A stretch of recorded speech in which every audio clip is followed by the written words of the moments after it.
ఒక సాధారణ పంపు గురించి ఆలోచించండి. అంటే అది మీరు కొన్నప్పటి నుండి ఎప్పటికీ ఒకేలా ఆకారంలో ఉంటూ ఒకేలా పనిచేస్తుంది కదా. అవును.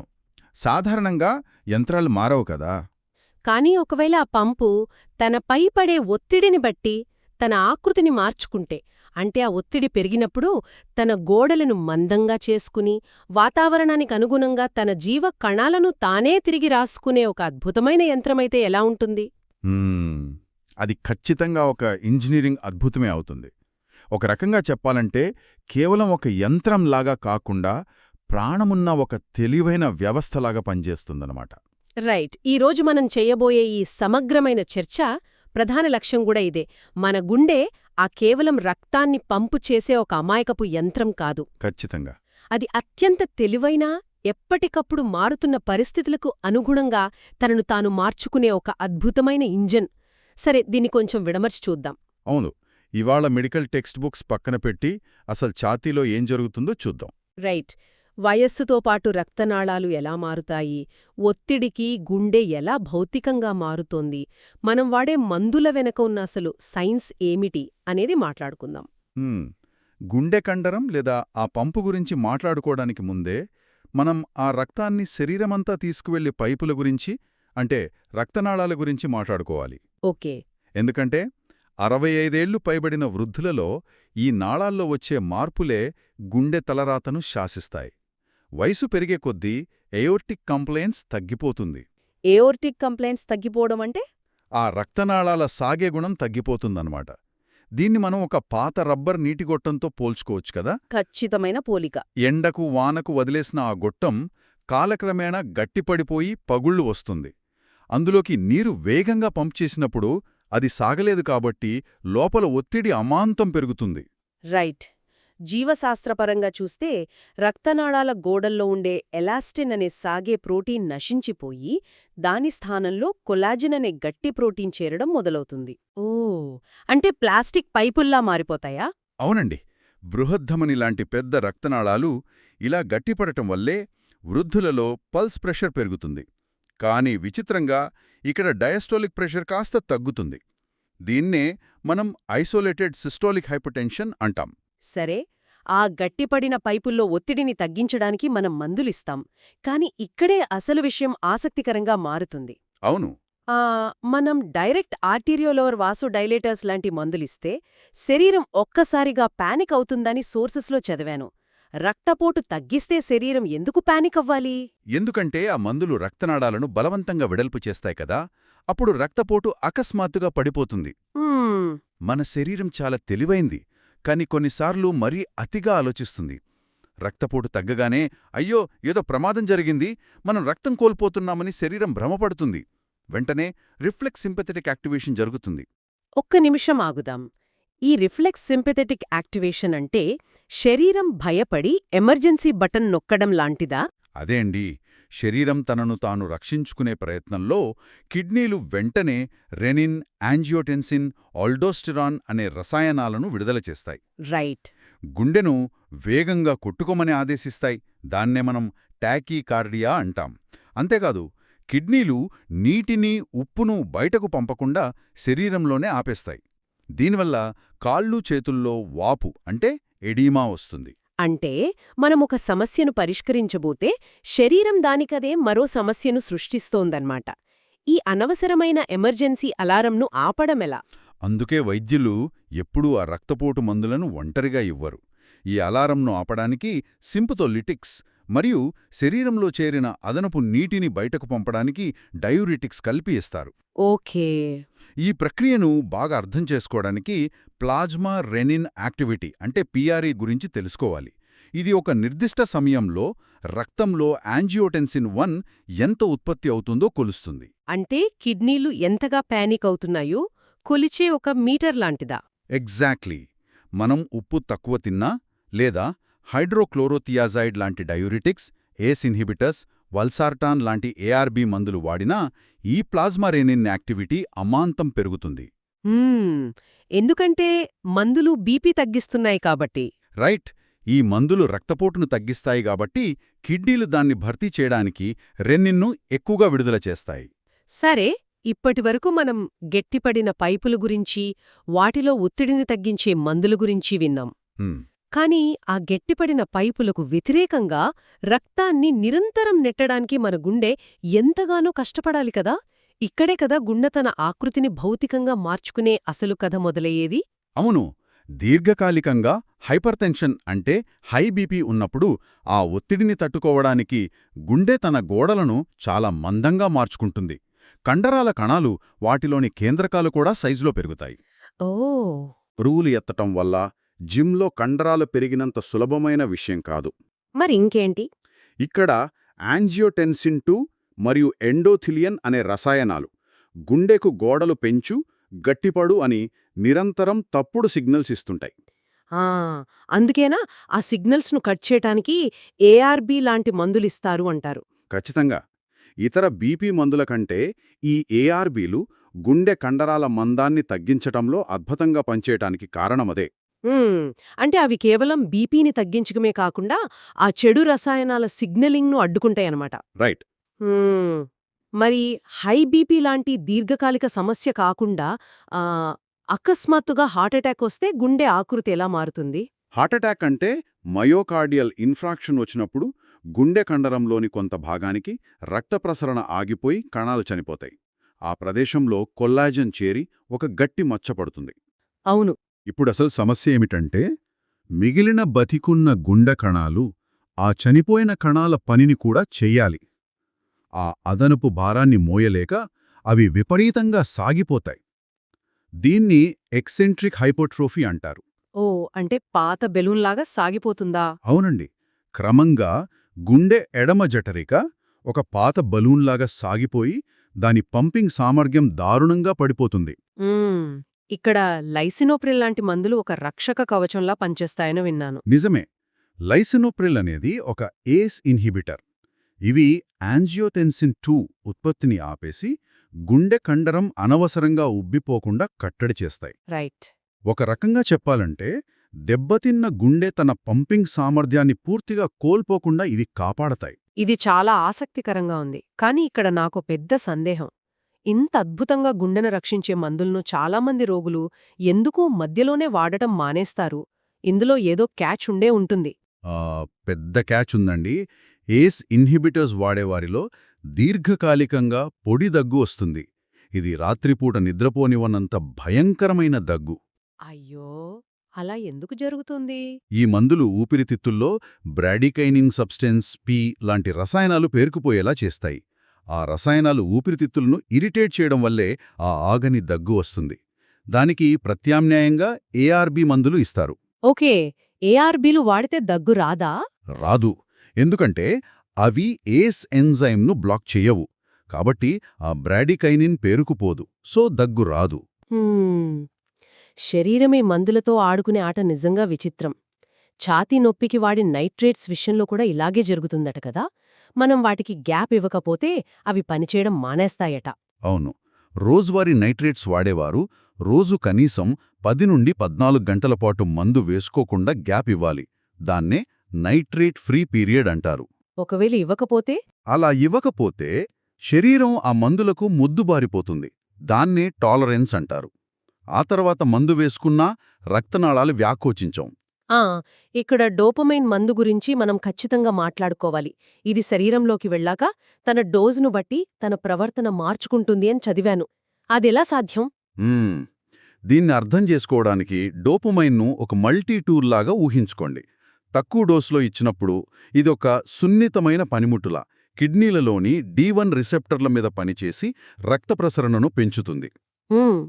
డోజు కొంచెం పెంచితే అది గుండె మీద ఉన్న B1 రిసెప్టర్లను ఉత్తేజితం చేసి గుండె పంపింగ్ వేగాన్ని పెంచుతుంది. కానీ డోజ్ మరీ ఎక్కువైతే అదొక పెద్ద సుత్తిలాగా మారిపోతుందా? ఎగ్జాక్ట్లీ. అదొక సుత్తిలాగా మారిపోయి రక్తనాళాల మీద ఉన్న ఆల్ఫా-1 రిసెప్టర్లను ఉత్తేజితం చేస్తుంది. దీనివల్ల రక్తనాళాలన్నీ విపరీతంగా ముడుచుకుపోతాయి. ఓ, అప్పుడు గుండెకి కష్టమే. అవును. అప్పుడు గుండెకు ఎదురుగా ఉన్న ఒత్తిడి అంటే ఆఫ్టర్ లోడ్ విపరీతంగా పెరిగిపోయి గుండె రక్తాన్ని ముందుకు పంప్ చేయలేక కార్డియాక్ అవుట్పుట్ అమాంతం పడిపోతుంది. సరైన మోతాదు అనేది ఇక్కడ ప్రాణాలను నిలిపే లేదా తీసే అంశం. సరే, కేవలం రక్తపోటు మందుల వల్లనే కాకుండా ఇన్ఫెక్షన్లు లేదా క్యాన్సర్ చికిత్సల వల్ల కూడా గుండె కండరం భౌతికంగా మారుతుంది కదా. క్యాన్సర్ మందులు గుండెకెల్లా హాని చేస్తాయి. క్యాన్సర్ చికిత్సలో వాడే యాంథ్రసైక్లిన్స్ ఉదాహరణకు డుక్సోరుబీసిన్ లాంటి మందులు క్యాన్సర్ కణాలను చంపడంతో పాటు గుండె కణాలకు కూడా తీరని నష్టం కలిగిస్తాయి. ఎలా చేస్తాయి? వీటిని ఒక చిన్న మాలిక్యులర్ కత్తెరలాగా ఊహించుకోండి. టోపోయిసోమెరేజ్ 2 అనే ఎంజైమ్ ద్వారా ఇవి గుండె కణాల డిఎన్ఏను ముక్కలు ముక్కలుగా కత్తిరిస్తాయి. ఈ నష్టం వారు తీసుకున్న జీవితకాల డోస్ మీద ఆధారపడి ఉంటుంది. అంటే ఎక్కువ డోస్ తీసుకుంటే ప్రమాదమా? అవును, ఎక్కువ డోస్ తీసుకుంటే గుండె కండరాలు శాశ్వతంగా సాగిపోయి డైలేటెడ్ కార్డియోమయోపతికి దారితీస్తుంది. రైట్. ఆహారంలో పోషకాల లోపం కూడా గుండెను ఇలాగే సాగదీస్తుందా? ఉదాహరణకు విటమిన్ల లోపం వల్ల. ఖచ్చితంగా. థయామిన్ అంటే విటమిన్ B1 లోపం వల్ల వచ్చే వెట్ బెరిబెరీ వ్యాధి ఒక చక్కటి ఉదాహరణ. ఇది కొంచెం డిఫరెంట్ కదా. అవును, సాధారణంగా హార్ట్ ఫెయిల్యూర్లో గుండె పంపింగ్ తగ్గి రక్త ప్రసరణ ఆగిపోతుంది కదా. కానీ ఇందులో రక్తనాళాలు విపరీతంగా వ్యాకోచించడం వల్ల రక్తం చాలా వేగంగా పెద్ద మొత్తంలో గుండెకు తిరిగి వస్తుంది. అప్పుడు గుండె పంప్ చేయలేదా? గుండె ఆ వేగాన్ని తట్టుకోలేక హై అవుట్పుట్ హార్ట్ ఫెయిల్యూర్ వస్తుంది. రైట్. నేను పరాన్నజీవుల వల్ల వచ్చే ఇన్ఫెక్షన్లు గురించి కూడా చదివాను. చాగస్ వ్యాధి లాంటివి. దక్షిణ అమెరికాలో ఎక్కువగా కనిపించే చాగస్ వ్యాధి అనే ఇన్ఫెక్షన్ వల్ల కూడా గుండె కండరం దెబ్బతింటుంది. కాని ఇందులో ఒక విచిత్రం ఉంది. మొత్తం గుండె అంతా సాగిపోకుండా కేవలం ఎడమ జఠరిక అడుగుభాగంలో గోడలు పల్చబడి ఒక బుడగలాగా సాగిపోతుంది. అంటే ఒకే చోట బలూన్లాగా వస్తుందా? అవును, దాన్నే వైద్య పరిభాషలో ఎపికల్ అన్యూరిజం అంటారు. అదొక విచిత్రమైన ఆకారమనమాట. మరి గుండె గోడలు గట్టిపడిపోయే ఎమైలాయిడోసిస్ గురించి ఏం చెబుతారు? అక్కడ గుండె సాగదు కదా. ఎమైలాయిడోసిస్ను అర్థం చేసుకోవాలంటే ఒక మెత్తటి స్పాంజులో పచ్చి సిమెంటు పోసినట్లు ఊహించుకోండి. ఆ సిమెంటు గట్టిపడితే ఆ స్పాంజ్ ఎలా బిగుసుకుపోతుందో గుండె కూడా అలాగే మారుతుంది. వావ్. తప్పుగా మడతపడిన ప్రోటీన్లు ఒక ఎక్యుల్యులర్ పింక్ మెటీరియల్గా అంటే ఎమైలాయిడ్గా గుండె కండరాల కణాల మధ్య పేరుకుపోతాయి. అంటే గుండె గట్టిపడిపోతుందా? అవునండి, గుండె గోడలు విపరీతంగా గట్టిపడి రక్తం నిండుకోవడానికి అసలు స్థలమే ఉండదు. దీన్ని రెస్ట్రిక్టివ్ కార్డియోమయోపతి అంటారు. ఇది క్రమంగా డయాస్ట్రాలిక్ హార్ట్ ఫెయిల్యూర్కు దారితీస్తుంది. ఇన్ని రకాల భయంకరమైన మార్పులు విన్నాక గుండె తన ఆకృతిని మార్చుకోవడమంటేనే భయం వేస్తోంది. కాని ప్రతి మార్పు చెడ్డది కాదు కదా. నిజమే. ఇక్కడ గమనించాల్సిన అద్భుతమైన విషయమేమిటంటే మార్పు ఎప్పుడూ వ్యాధి లక్షణం కాదు. అథ్లెట్స్ హార్ట్ అనే దాన్ని మనం పరిశీలిస్తే ఈ విషయం అర్థమవుతుంది. రైట్. తీవ్రమైన ఓర్పుతో కూడిన వ్యాయామం చేసే క్రీడాకారుల గుండె ఆరోగ్యకరమైన రీతిలో మారుతుంది. అంటే అది కూడా సానుకూలమైన మార్పే అంటారు. అవును, ఇందులో గుండె గది పరిమాణం పెరుగుతుంది. అలాగే దానికి తగ్గట్లుగా కండరం మందం కూడా పెరుగుతుంది. దీన్ని హెల్తీ ఎక్సెంట్రిక్ హైపర్ట్రోఫీ అంటారు. అంటే పంపింగ్ బాగుంటుందా? అవును, దీనివల్ల ప్రతిసారి గుండె కొట్టుకున్నప్పుడు ఎక్కువ రక్తం పంపవుతుంది. ఇంజిన్ సామర్థ్యం పెరిగింది కాబట్టి అది తక్కువసార్లు కొట్టుకున్నా శరీరానికి సరిపడా రక్తం అందుతుంది. అందుకే అథ్లీట్స్లో రెస్టింగ్ హార్ట్ రేట్ చాలా తక్కువగా ఉంటుంది. ఇప్పటివరకు మనం గుండె లోపలి కండరాలు, అది లోపల నుండి ఎదుర్కొనే ఒత్తిళ్ల గురించి మాట్లాడుకున్నాం. ఇప్పుడు నాకో ముఖ్యమైన సందేహముంది. చెప్పండి. గుండె బయటి వాతావరణం నుండి అంటే ఇన్ఫెక్షన్లు లేదా భౌతిక గాయాల నుండి తనను తాను ఎలా రక్షించుకుంటుంది? చూడండి, గుండె చుట్టూ ఒక 2 పొరల సంచిలాంటి రక్షణ కవచం ఉంటుంది. దాన్నే పెరికార్డియం అంటారు. ఇది గుండె సాఫీగా రాపిడి లేకుండా కదలడానికి ఒక కందెనలాగా సహాయపడుతుంది. కానీ ఈ పొరకు వైరల్ ఇన్ఫెక్షన్ వస్తే అక్యూట్ పెరికార్డైటిస్ వస్తుంది. దీని లక్షణాలెలా ఉంటాయి? మామూలు హార్ట్అటాక్ నొప్పికి దీనికి తేడా ఏమిటి? ఇందులో ఛాతీలో విపరీతమైన పదునైన నొప్పి వస్తుంది. ముఖ్యంగా ఊపిరి పీల్చుకున్నప్పుడు, మింగినప్పుడు నొప్పి పెరుగుతుంది. కాని రోగి ముందుకు వంగితే నొప్పి కాస్త తగ్గుతుంది. ఎందుకలా తగ్గుతుంది? ఎందుకంటే ముందుకు వంగినప్పుడు ఆ వాచిన పొర గుండెకు తగలకుండా కాస్త ముందుకు జరుగుతుంది. ముఖ్యంగా ఫైబ్రినస్ పెరికార్డైటిస్లో ఈ పొరల మధ్య ఫైబ్రిన్ చేరి 2 పాతతోలు మొక్కలు ఒకదానికొకటి రాసుకున్నట్లు శబ్దం వస్తుంది. డాక్టర్లు వినేది అదేనా? అవును, దీన్నే డాక్టర్లు స్టెథోస్కోప్లో ట్రిపాసిక్ ఫ్రిక్షన్ రబ్ గా వింటారు. అలాగే హార్ట్అటాక్ వచ్చిన 2-3 రోజుల తర్వాత చనిపోయిన కణాలకు శరీరం ఓవర్గా రియాక్ట్ అవ్వడం వల్ల కూడా ఈ పెరికార్డ్రైటిస్ రావచ్చు. ఓకే, ఇన్ఫెక్షన్ కేవలం లోపలి నుంచే కాకుండా బయట నుంచి కూడా వెళ్ళవచ్చు కదా, అంటే సర్జరీల ద్వారా? అవును, ఛాతీ సర్జరీలు చేసినప్పుడు లేదా క్యాథెటర్ల ద్వారా చర్మం మీదుగా ఉండే స్టెఫలోకాకస్ ఆరియస్ అనే బ్యాక్టీరియా లోపలికి వెళ్లే ప్రమాదముంది. అప్పుడు ప్యూరలెంట్ పెరికార్డిటిస్ వస్తుంది. అంటే సంచిలో చీము చేరుతుందా? అవునండి, ఆ సంచులో ప్రమాదకరమైన చీము చేరుతుంది. ఒకవేళ ఈ పొర దీర్ఘకాలికంగా దెబ్బతింటే అది కాల్షియం చేరి ఒక ఇనుప కవచంలా గట్టిపడుతుంది. దీన్ని కన్స్ట్రిక్టివ్ పెరికార్డిటిస్ అంటారు. ఆ ఇనుప కవచంలో గుండె ఎలా కొట్టుకుంటుందసలు? సాగలేదు కదా? అదే సమస్య. గుండె సరిగ్గా వ్యాకోచించలేదు. రక్తం వెనక్కి తన్ని కుడివైపు హార్ట్ ఫెయిల్యూర్ లక్షణాలు కనిపిస్తాయి. అంటే కాళ్ల వాపు, పొట్టలో నీరు చేరటం జరుగుతాయి. రోగి శ్వాస తీసుకున్నప్పుడు మెడలోని సిరలు ఉబ్బడం చూస్తాం. దీన్ని కుస్మాల్ సైన్ అంటారు.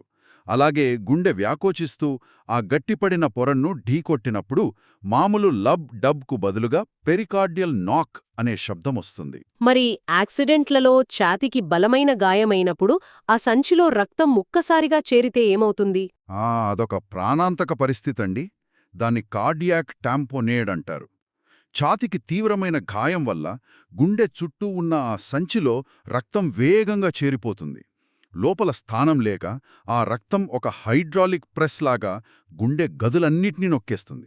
ఒక హైడ్రాలిక్ ప్రెస్ లాగా నొక్కేస్తే ఇంక గుండెలోకి రక్తం ఎలా వస్తుంది? ఎలా బయటికి వెళ్తుంది? రక్తమెటు వెళ్లలేదు. అప్పుడు గుండెలోని 4 గదులలో డయాస్టాలిక్ ప్రెషర్స్ సమానంగా మారిపోతాయి.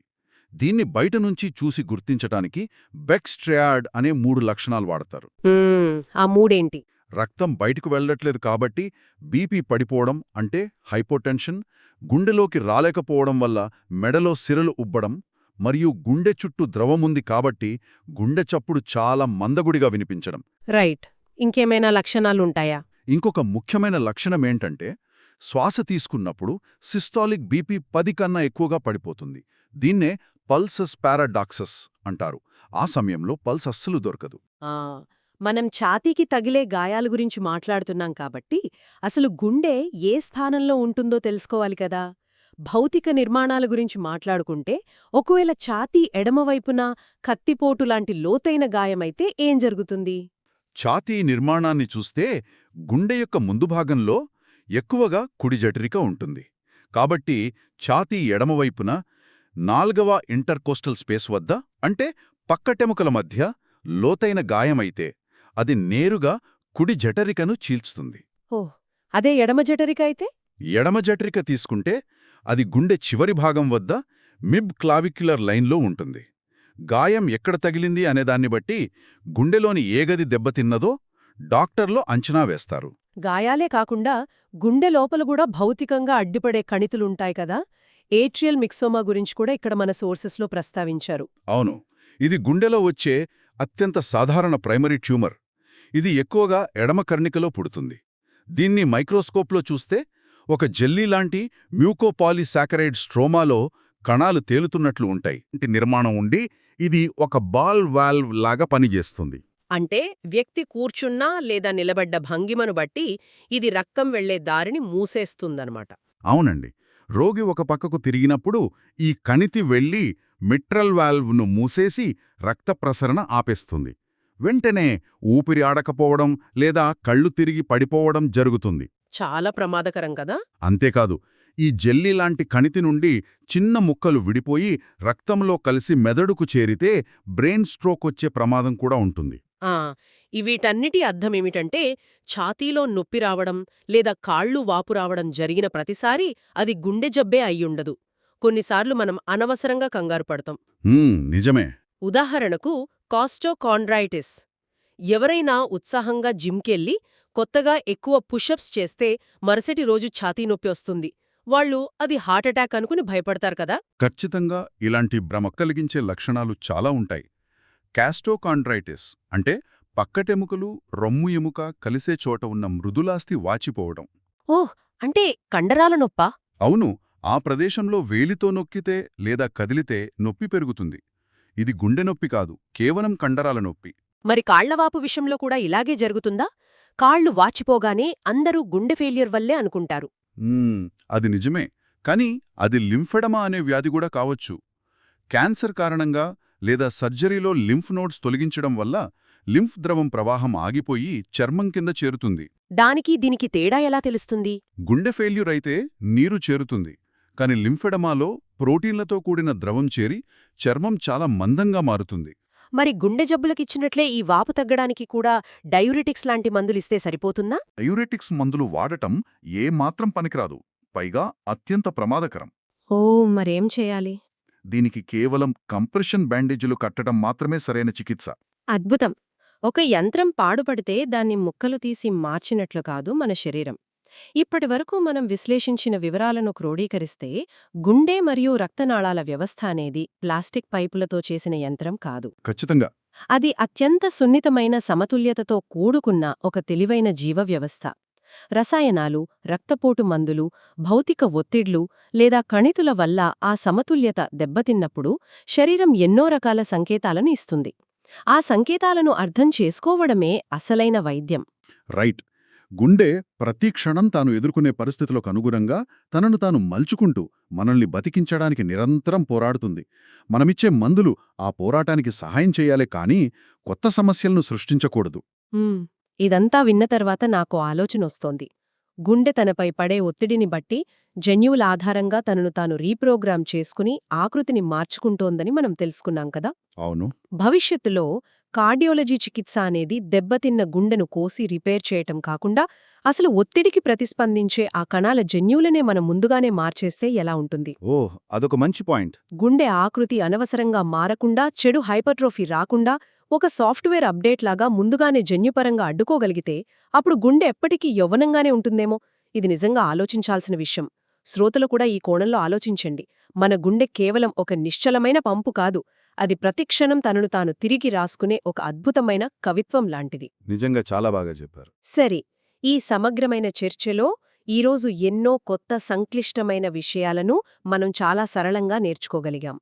ఈ అద్భుతమైన ప్రయాణంలో ఈ సమాచారాన్ని విశ్లేషించడం సంతోషంగా ఉంది. మాతో పాటు ఈ ప్రయాణం చేసిన శ్రోతలకు ధన్యవాదాలు. మళ్ళీ మరో ఆసక్తికరమైన అంశంతో కలుద్దాం.